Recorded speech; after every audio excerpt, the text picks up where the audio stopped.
Pada masa sebelum kedatangan Alexander Agung, masyarakat Yahudi telah melewati perjalanan sejarah yang panjang dan berliku. Mereka pernah mengalami kehancuran Yerusalem dan Bait Suci oleh kekuasaan Babel, kemudian menjalani pembuangan yang pahit, sebelum akhirnya diizinkan kembali ke tanah leluhur mereka di bawah pemerintahan Persia. Pengalaman-pengalaman ini membentuk cara pandang orang Yahudi terhadap kekuasaan asing. Mereka belajar bahwa kerajaan datang dan pergi, sementara iman, hukum Taurat, dan ikatan komunitas adalah fondasi yang memungkinkan mereka bertahan. Oleh karena itu, ketika kabar tentang seorang penakluk muda dari Makedonia yang tak terkalahkan mulai menyebar, orang Yahudi tidak hanya melihatnya sebagai ancaman militer, tetapi juga sebagai bagian dari siklus sejarah yang telah mereka kenal. Alexander Agung muncul di panggung sejarah sebagai sosok yang membawa perubahan besar. Dengan pasukan yang terlatih dan strategi yang cemerlang, ia menumbangkan kekuasaan Persia yang selama lebih dari 2 abad menguasai wilayah Timur Dekat. Bagi orang Yahudi, kekuasaan Persia telah menjadi kerangka kehidupan politik mereka selama beberapa generasi. Persia dikenal relatif toleran terhadap praktik keagamaan lokal, dan kebijakan ini memungkinkan orang Yahudi membangun kembali Bait Suci serta menata ulang kehidupan keagamaan mereka. Oleh sebab itu, runtuhnya Persia menimbulkan pertanyaan besar tentang apakah penguasa baru akan melanjutkan kebijakan tersebut atau justru membawa penindasan. Ketika pasukan Alexander bergerak menyusuri pesisir Fenisia dan menaklukkan kota demi kota, wilayah Yehuda berada di jalur strategis yang tidak bisa diabaikan. Namun, berbeda dengan beberapa kota yang memilih melawan dan akhirnya mengalami kehancuran, Yerusalem tidak tercatat sebagai tempat pertempuran besar. Narasi Yahudi yang berkembang kemudian menggambarkan pertemuan damai antara Alexander dan penduduk Yerusalem. Dalam kisah tersebut, sang penakluk digambarkan terkesan oleh kesalehan orang Yahudi dan menghormati Tuhan yang mereka sembah. Terlepas dari sejauh mana detail kisah ini dapat diverifikasi secara historis, kenyataan bahwa Yerusalem tidak hancur menunjukkan adanya pendekatan yang relatif lunak terhadap wilayah ini. Di bawah kekuasaan Alexander, orang Yahudi pada awalnya melanjutkan kehidupan mereka dengan sedikit perubahan yang tampak di permukaan. Bait Suci tetap berdiri sebagai pusat ibadah, kurban tetap dipersembahkan sesuai hukum Taurat, dan kalender keagamaan tetap mengatur ritme kehidupan masyarakat. Imam besar tetap memegang peran penting sebagai pemimpin spiritual sekaligus perantara antara masyarakat dan otoritas penguasa. Selama pajak dibayarkan dan ketertiban dijaga, orang Yahudi relatif bebas menjalankan tradisi mereka. Namun, meskipun perubahan tidak langsung terasa dalam bentuk tekanan religius, dampak kekuasaan Alexander mulai meresap secara perlahan melalui budaya. Alexander tidak hanya menaklukkan wilayah, tetapi juga membawa visi tentang dunia yang terhubung oleh bahasa dan kebudayaan Yunani. Bahasa Yunani mulai menjadi alat komunikasi penting dalam perdagangan dan administrasi. Di wilayah sekitar Yehuda, kota-kota dengan tata ruang Yunani berkembang, lengkap dengan pasar, gedung umum, dan lembaga pendidikan yang mencerminkan nilai-nilai Helenistik. Bagi sebagian orang Yahudi, perkembangan ini membuka peluang baru. Kemampuan berbahasa Yunani memungkinkan mereka terlibat dalam jaringan perdagangan yang lebih luas, berinteraksi dengan berbagai bangsa, dan memperoleh pengetahuan yang sebelumnya tidak mudah diakses. Ada kalangan yang melihat kebudayaan Yunani sebagai sarana untuk memperluas wawasan tanpa harus meninggalkan iman mereka. Namun, bagi kalangan lain, pengaruh ini menimbulkan kekhawatiran. Mereka takut bahwa keterbukaan terhadap budaya asing dapat mengikis kesetiaan pada hukum Taurat dan tradisi leluhur. Ketegangan antara keterbukaan dan kesetiaan ini belum mencapai puncaknya pada masa hidup Alexander, tetapi benih-benihnya telah ditanam. Alexander sendiri dikenal sebagai penguasa yang menghargai berbagai tradisi lokal selama hal tersebut tidak mengancam stabilitas kekuasaannya. Ia bahkan kadang mengadopsi unsur-unsur budaya setempat untuk memperkuat legitimasinya. Dalam konteks ini, orang Yahudi diperlakukan sebagai salah satu komunitas dengan tradisi unik yang layak dihormati. Kehadiran Alexander juga membawa orang Yahudi ke dalam dunia politik yang lebih luas. Mereka tidak lagi hanya berada di bawah kekuasaan kerajaan regional seperti Persia, tetapi menjadi bagian dari sebuah kekaisaran yang membentang dari Yunani hingga wilayah Asia. Kesadaran bahwa mereka adalah komunitas kecil di tengah dunia yang luas dan beragam ini memperkuat rasa identitas mereka. Hukum Taurat, kisah nenek moyang, dan ingatan kolektif tentang perjanjian dengan Tuhan menjadi penanda yang membedakan mereka dari bangsa.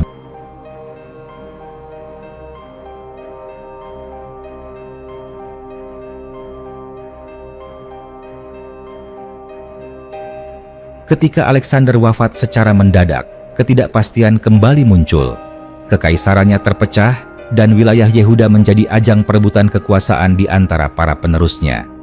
Meskipun periode ini secara teknis berada setelah masa pemerintahan Alexander, dampaknya tidak dapat dipisahkan dari warisan yang ia tinggalkan. Sistem politik dan budaya yang ia tanamkan membentuk kerangka di mana konflik dan penyesuaian selanjutnya terjadi. Dalam ingatan sejarah Yahudi, masa di bawah kekuasaan Alexander sering dipandang sebagai awal dari era baru yang penuh tantangan, bukan karena penindasan langsung, tetapi karena perubahan halus yang perlahan menguji batas antara adaptasi dan kesetiaan. Orang Yahudi belajar bahwa ancaman terhadap identitas mereka tidak selalu datang dalam bentuk pedang dan penghancuran, tetapi juga melalui daya tarik budaya dan gagasan yang tampak menjanjikan. Narasi ini menunjukkan bahwa pengalaman orang Yahudi di bawah kekuasaan Alexander Agung adalah kisah tentang pertemuan dua kekuatan besar.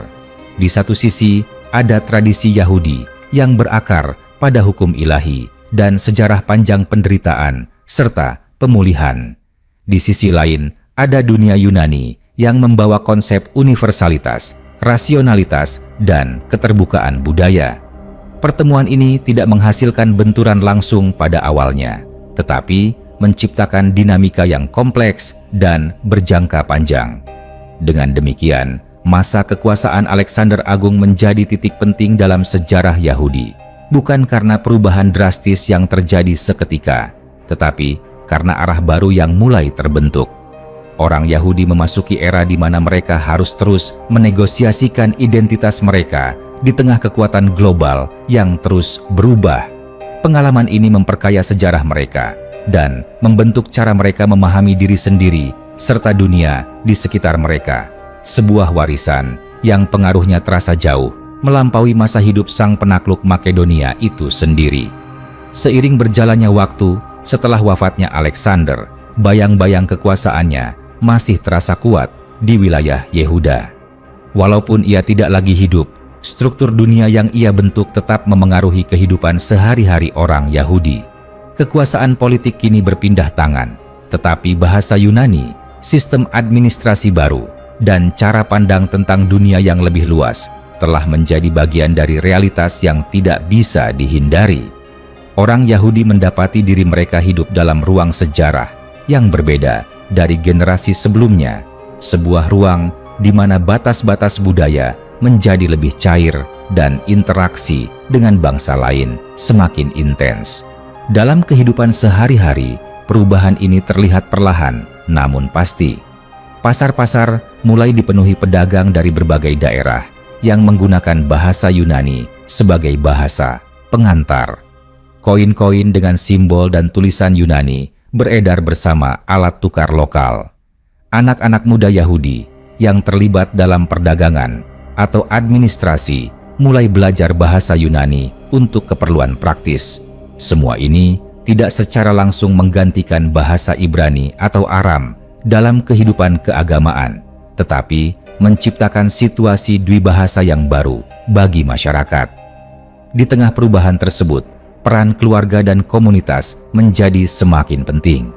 Orang tua menanamkan nilai-nilai Taurat kepada anak-anak mereka dengan kesadaran bahwa dunia di luar komunitas Yahudi semakin beragam dan penuh pengaruh asing. Kisah-kisah tentang nenek moyang, tentang keluaran dari Mesir, tentang pembuangan dan pemulihan, diceritakan berulang kali sebagai pengingat akan jati diri mereka. Tradisi lisan dan tulisan menjadi benteng yang menjaga kesinambungan identitas di tengah arus perubahan. Bait suci di Yerusalem tetap menjadi pusat gravitasi spiritual. Orang-orang Yahudi dari berbagai wilayah datang untuk beribadah, mempersembahkan kurban, dan merayakan hari-hari raya. Di tempat inilah mereka merasakan kesinambungan dengan masa lalu dan keyakinan bahwa Tuhan mereka tetap berdaulat atas sejarah meskipun kekuasaan duniawi silih berganti.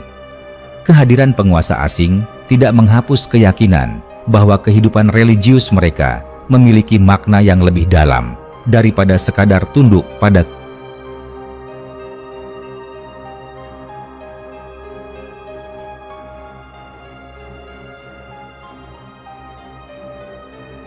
Namun, pengaruh dunia Yunani tidak hanya bersifat ekonomi dan administratif, tetapi juga intelektual.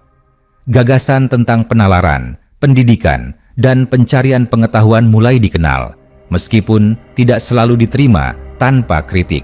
Sebagian orang Yahudi memandang filsafat Yunani dengan rasa ingin tahu, mencoba memahami bagaimana konsep-konsep tersebut dapat berdialog dengan ajaran Taurat. Yang lain bersikap waspada, khawatir bahwa pemikiran asing dapat menggoyahkan dasar iman yang telah diwariskan selama berabad-abad. Ketegangan batin ini mencerminkan situasi yang lebih luas. Orang Yahudi tidak hidup terisolasi, tetapi juga tidak sepenuhnya melebur. Mereka berada di antara dua dunia, menjaga jarak sekaligus berinteraksi.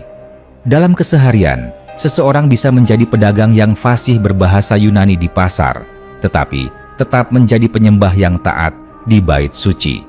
Dualitas ini menjadi ciri khas kehidupan Yahudi pada masa setelah Alexander, sebuah keseimbangan yang rapuh namun bertahan untuk sementara waktu.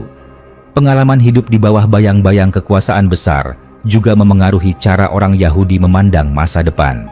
Harapan akan campur tangan ilahi tetap hidup, tetapi kini disertai pemahaman bahwa sejarah bergerak melalui jalur yang kompleks. Kekuasaan Alexander menunjukkan betapa cepatnya dunia dapat berubah dan betapa pentingnya kesiapan batin untuk menghadapi perubahan tersebut. Dalam doa dan tulisan-tulisan mereka, orang Yahudi mengekspresikan kerinduan akan keadilan, kedamaian, dan pemulihan penuh sambil bergulat dengan kenyataan politik yang ada. Narasi tentang Alexander sendiri perlahan menjadi bagian dari ingatan kolektif. Ia dikenang bukan hanya sebagai penakluk, tetapi sebagai tokoh yang membuka pintu bagi zaman baru. Kisah-kisah tentang pertemuannya dengan orang Yahudi, baik yang bersifat historis maupun legendaris, berfungsi untuk menegaskan keyakinan bahwa Tuhan dapat menggunakan bahkan penguasa asing untuk melindungi umatnya. Cerita-cerita ini memberi makna pada pengalaman hidup di bawah kekuasaan non-Yahudi dan membantu masyarakat memahami posisi mereka dalam sejarah yang lebih luas. Dengan demikian, kelanjutan kehidupan orang Yahudi setelah masa Alexander bukanlah cerita tentang akhir, melainkan tentang proses panjang penyesuaian. Mereka belajar hidup dengan warisan dunia Yunani sambil mempertahankan inti identitas mereka. Proses ini tidak selalu mudah dan tidak selalu harmonis, tetapi justru di dalam ketegangan itulah tradisi Yahudi berkembang dan diperkaya. Semua pengalaman ini membentuk landasan bagi peristiwa-peristiwa besar yang akan datang. Tekanan budaya yang awalnya lembut kelak dapat berubah menjadi konflik terbuka. Namun, pada tahap ini, orang Yahudi masih berada dalam fase belajar, mengamati, dan menimbang. Mereka menyimpan kekuatan dalam ingatan kolektif mereka dan menyiapkan diri, mungkin tanpa sepenuhnya menyadarinya, untuk tantangan yang lebih besar di masa depan. Kisah ini dapat terus dilanjutkan sebagai alur panjang sejarah, karena masa di bawah dan setelah kekuasaan Alexander Agung hanyalah satu bagian dari perjalanan yang jauh lebih luas. Setiap generasi menambahkan lapisan baru pada narasi tersebut, menjadikannya kisah yang hidup dan terus berkembang seiring waktu. Perlahan namun pasti, generasi demi generasi orang Yahudi yang hidup setelah masa Alexander tumbuh dalam suasana yang berbeda dari nenek moyang mereka. Jika sebelumnya ingatan kolektif mereka dibentuk terutama oleh pengalaman pembuangan, pemulihan, dan kehidupan yang relatif terpisah dari bangsa lain, kini realitas sehari-hari memperlihatkan dunia yang semakin saling terhubung. Jalan-jalan dagang membawa bukan hanya barang, tetapi juga cerita, kebiasaan, dan cara berpikir baru. Orang Yahudi tidak dapat sepenuhnya menutup diri dari arus ini, karena kehidupan ekonomi dan sosial menuntut keterlibatan dengan lingkungan sekitar. Dalam lingkungan seperti ini, pendidikan keluarga memegang peranan yang semakin krusial. Di rumah-rumah sederhana di Yerusalem dan kota-kota kecil di sekitarnya, ayah dan ibu mengajarkan hukum Taurat kepada anak-anak mereka dengan kesungguhan yang mendalam. Mereka menyadari bahwa dunia luar menawarkan banyak hal yang menarik, tetapi juga berpotensi mengalihkan hati dari nilai-nilai yang telah dijaga selama berabad-abad. Oleh karena itu, pengajaran tentang perintah Tuhan, kisah para nabi, dan sejarah umat menjadi bagian tak terpisahkan dari kehidupan sehari-hari. Sementara itu, para imam dan pemimpin masyarakat berusaha menjaga keseimbangan antara tuntutan politik dan kesetiaan religius. Mereka berinteraksi dengan penguasa Yunani penerus Alexander, mengurus pajak, dan memastikan ketertiban. Tetapi, pada saat yang sama, mereka berusaha melindungi otonomi keagamaan. Dalam ruang-ruang pertemuan dan halaman bait suci, diskusi tentang hukum, adat, dan praktik ibadah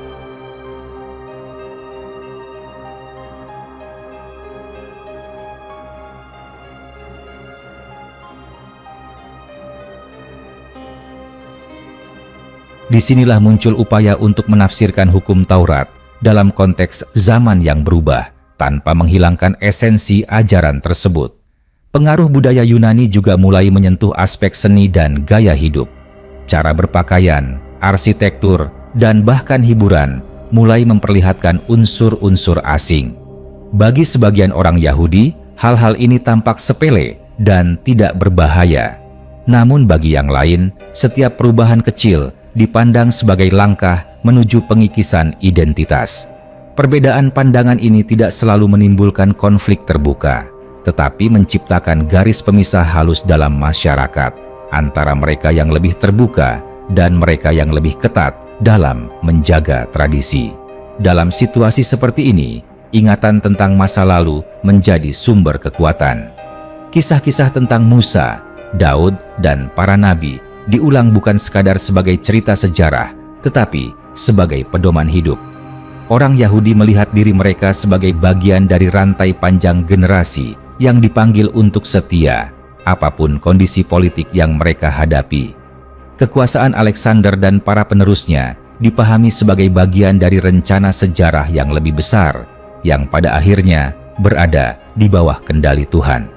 Waktu berlalu, dan pengaruh dunia Yunani semakin mengakar. Di luar Yehuda, komunitas Yahudi di kota-kota besar seperti Alexandria hidup berdampingan secara intens dengan budaya Yunani.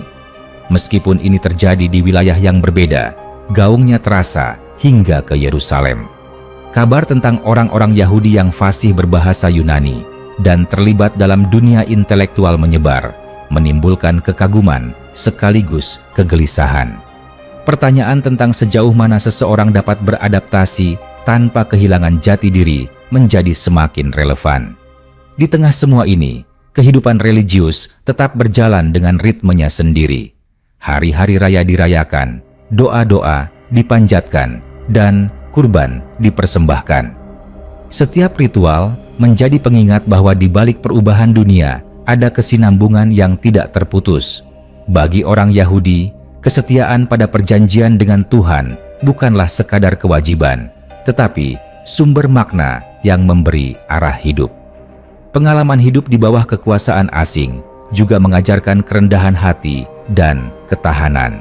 Orang Yahudi belajar bahwa mereka tidak selalu memiliki kendali atas keadaan politik, tetapi mereka memiliki kendali atas cara mereka meresponsnya.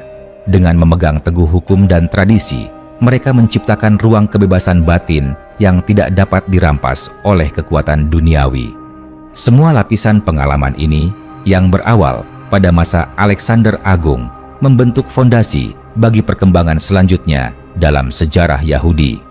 Masa ini bukanlah periode yang berdiri sendiri, melainkan jembatan antara dunia lama dan dunia yang akan datang. Di atas jembatan inilah orang Yahudi belajar berjalan dengan hati-hati, membawa warisan masa lalu sambil menghadapi tantangan masa depan. Narasi ini masih dapat terus dikembangkan karena kisah orang Yahudi di bawah dan setelah bayang-bayang Alexander Agung adalah kisah tentang daya tahan, penyesuaian, dan pencarian makna di tengah perubahan besar. Setiap peristiwa, setiap keputusan kecil dalam kehidupan sehari-hari berkontribusi pada cerita panjang yang terus mengalir dari generasi ke generasi. Seiring berlalunya waktu, kesadaran akan posisi mereka sebagai komunitas yang hidup di tengah kekuatan besar semakin mengendap dalam batin orang Yahudi. Mereka menyadari bahwa dunia di sekitar mereka tidak akan kembali seperti sebelumnya. Jalan sejarah telah membawa mereka ke sebuah persimpangan panjang di mana setiap langkah harus diambil dengan penuh kehati-hatian. Mereka tidak lagi hidup dalam bayang-bayang satu kekuasaan tunggal yang stabil, melainkan dalam lanskap politik yang mudah berubah, diwariskan dari dunia yang dibentuk oleh Alexander. Dalam keseharian, perubahan ini seringkali terasa dalam hal-hal kecil. Percakapan di pasar, perjanjian dagang, dan urusan hukum perlahan menggunakan istilah-istilah Yunani. Nama-nama asing mulai terdengar lebih akrab. Meskipun demikian, di dalam rumah dan dalam doa, bahasa leluhur tetap dipertahankan. Ada pemisahan yang jelas antara ruang publik dan ruang batin, antara tuntutan dunia luar dan kesetiaan pribadi kepada Tuhan. Pemisahan inilah yang memungkinkan orang Yahudi bertahan tanpa harus sepenuhnya menarik diri dari masyarakat luas. Para penatua komunitas memainkan peran penting dalam menjaga keseimbangan ini. Dengan kebijaksanaan yang lahir dari pengalaman panjang menghadapi kekuasaan asing, mereka menasihati masyarakat agar tidak tergesa-gesa meniru segala sesuatu yang datang dari luar, tetapi juga tidak menutup mata terhadap kenyataan zaman. Nasihat-nasihat mereka seringkali menekankan kesabaran, keteguhan hati, dan kemampuan untuk membedakan antara hal-hal yang bersifat lahiriah dan yang menyentuh inti iman.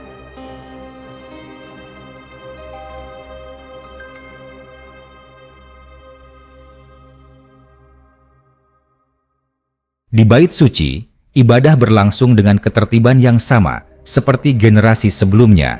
Asap kurban naik ke udara, nyanyian doa menggema, dan umat berkumpul dengan rasa hormat yang mendalam. Di tempat ini, waktu seolah berjalan lebih lambat.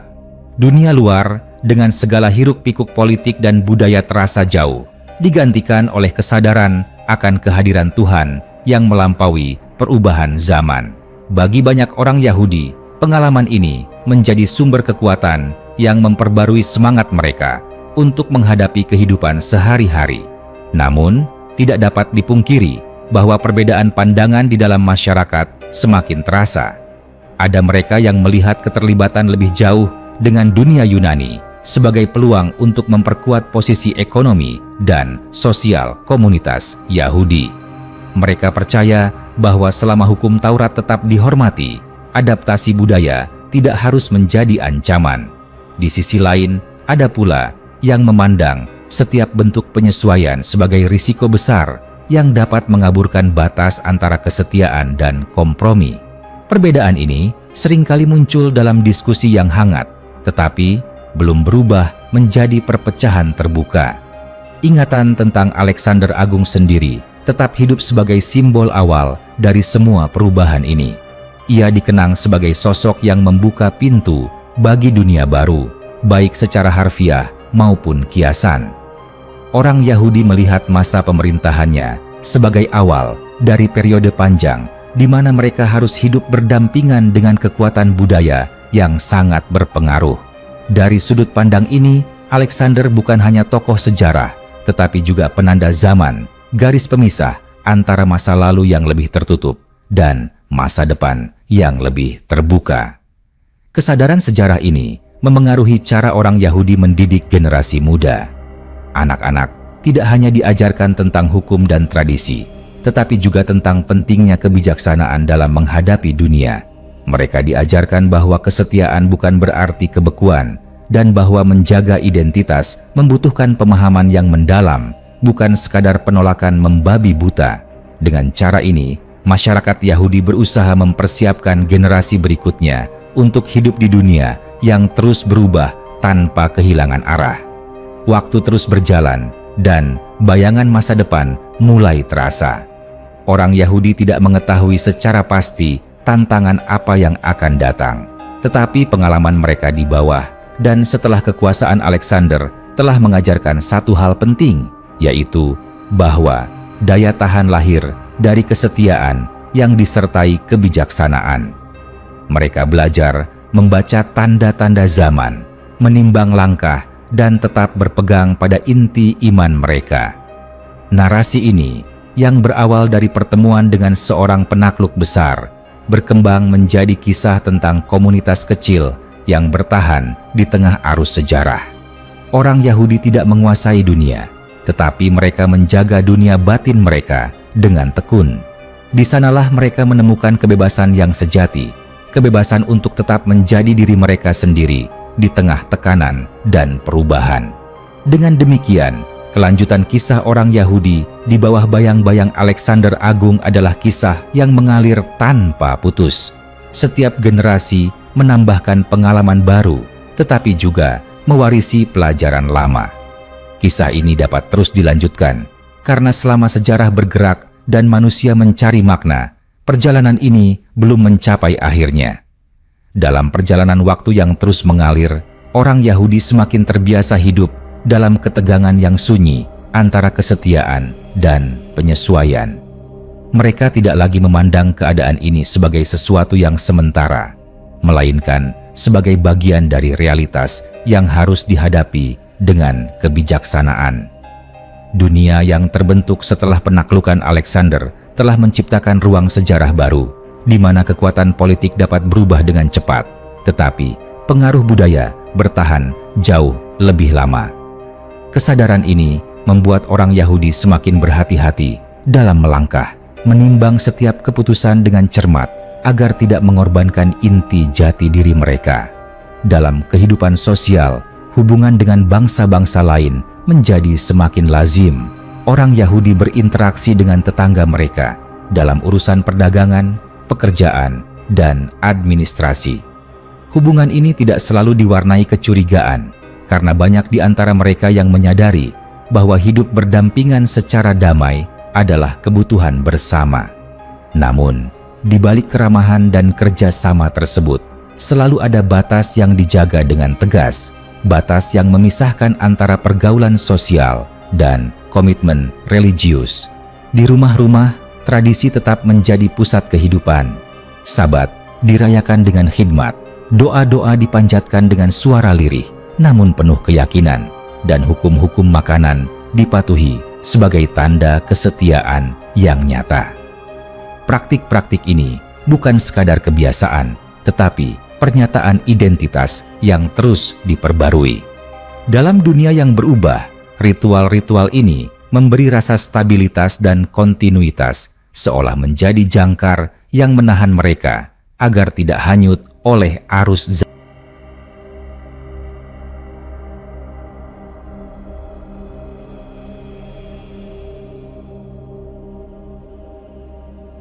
Pengaruh pemikiran Yunani juga mulai mendorong munculnya refleksi yang lebih mendalam tentang iman dan kehidupan. Beberapa orang Yahudi mulai bertanya bagaimana hukum Taurat dapat dipahami secara lebih luas tanpa kehilangan maknanya. Pertanyaan-pertanyaan ini tidak selalu dijawab secara terbuka, tetapi menjadi bahan perenungan pribadi dan diskusi terbatas. Dari sinilah muncul upaya untuk menafsirkan tradisi secara lebih reflektif, sambil tetap menghormati otoritas ajaran yang telah diwariskan. Di sisi lain, kekhawatiran akan hilangnya kemurnian iman tetap hidup. Setiap tanda keterbukaan yang berlebihan seringkali dipandang dengan curiga. Orang-orang yang terlalu mengagumi budaya Yunani kadang dianggap melangkah terlalu jauh, meskipun mereka masih menjalankan praktik keagamaan. Ketegangan semacam ini memperlihatkan bahwa komunitas Yahudi tidaklah seragam, melainkan terdiri dari beragam pandangan yang berusaha hidup berdampingan di bawah payung tradisi yang sama. Ingatan kolektif tentang masa lalu terus memainkan peran penting dalam membentuk sikap terhadap masa kini. Kisah tentang pembuangan, penderitaan, dan pemulihan diceritakan kembali sebagai pengingat bahwa perubahan besar selalu membawa ujian. Dari pengalaman-pengalaman tersebut, orang Yahudi belajar bahwa kesetiaan seringkali diuji justru pada saat keadaan tampak aman dan penuh peluang. Pelajaran ini membuat mereka waspada terhadap kenyamanan yang berlebihan dan mengingatkan mereka untuk selalu kembali pada nilai-nilai dasar. Dalam konteks ini, warisan Alexander Agung dipahami bukan hanya sebagai fakta sejarah, tetapi sebagai awal dari dinamika panjang yang menuntut kedewasaan spiritual. Kekuasaan yang ia bangun mungkin telah runtuh, tetapi dunia yang ia bentuk tetap memengaruhi cara orang berpikir dan hidup. Orang Yahudi melihat bahwa kekuatan sejati tidak selalu terletak pada dominasi politik, melainkan pada kemampuan mempertahankan identitas di tengah tekanan budaya yang halus namun kuat. Generasi demi generasi tumbuh dengan kesadaran ini. Anak-anak belajar dari orang tua mereka bahwa menjadi bagian dari umat berarti memikul tanggung jawab untuk menjaga warisan. Mereka diajarkan bahwa sejarah bukan sekadar kisah masa lalu, tetapi cermin yang membantu memahami masa kini. Dengan cara ini, identitas Yahudi tidak hanya diwariskan melalui aturan, tetapi juga melalui pemahaman mendalam tentang makna hidup sebagai komunitas yang dipanggil untuk setia. Narasi panjang ini menunjukkan bahwa kehidupan orang Yahudi setelah masa Alexander bukanlah perjalanan yang lurus dan sederhana. Ia penuh dengan liku-liku, pertimbangan, dan pilihan-pilihan kecil yang menentukan arah jangka panjang. Namun, justru dalam kompleksitas itulah ketahanan mereka terlihat. Mereka tidak menolak dunia, tetapi juga tidak larut di dalamnya. Mereka memilih jalan tengah yang sulit, jalan yang menuntut kewaspadaan dan ketekunan. Dengan demikian, kisah ini terus berlanjut sebagai alur sejarah yang terbuka. Setiap masa membawa tantangan baru, tetapi juga kesempatan untuk memperdalam pemahaman tentang kesetiaan dan identitas. Orang Yahudi yang pernah hidup di bawah bayang-bayang Alexander Agung melanjutkan perjalanan mereka dengan membawa pelajaran dari masa itu, menjadikannya bagian dari cerita panjang yang terus ditulis oleh waktu dan pengalaman. Dalam perjalanan yang terus berlanjut itu, orang Yahudi semakin memahami bahwa kekuatan mereka tidak terletak pada jumlah atau pengaruh politik, melainkan pada kemampuan untuk menjaga kesinambungan makna hidup dari satu generasi ke generasi berikutnya. Dunia di sekitar mereka boleh berubah wajah, penguasa boleh silih berganti, dan bahasa asing boleh semakin sering terdengar, tetapi inti kehidupan mereka tetap berakar pada kesadaran bahwa mereka adalah umat yang hidup dalam perjanjian. Kesadaran inilah yang memberi arah ketika jalan sejarah terasa semakin rumit. Di tengah kehidupan yang kian berlapis, waktu menjadi guru yang sabar. Tahun-tahun berlalu, dan perubahan yang dahulu terasa asing, kini menjadi bagian dari keseharian. Namun, kebiasaan tidak serta-merta menghilangkan kewaspadaan. Orang Yahudi belajar membedakan antara penerimaan yang bijak dan kelengahan yang berbahaya. Mereka mengamati bagaimana generasi muda mulai tumbuh dengan cara pandang yang lebih luas, mengenal dunia di luar komunitas mereka dengan lebih baik daripada generasi sebelumnya. Hal ini membawa harapan sekaligus kekhawatiran, karena pengetahuan yang luas dapat menjadi kekuatan, tetapi juga ujian. Dalam diskusi-diskusi yang berlangsung di antara para penatua, sering muncul pertanyaan tentang bagaimana menjaga keseimbangan antara keteguhan dan keterbukaan.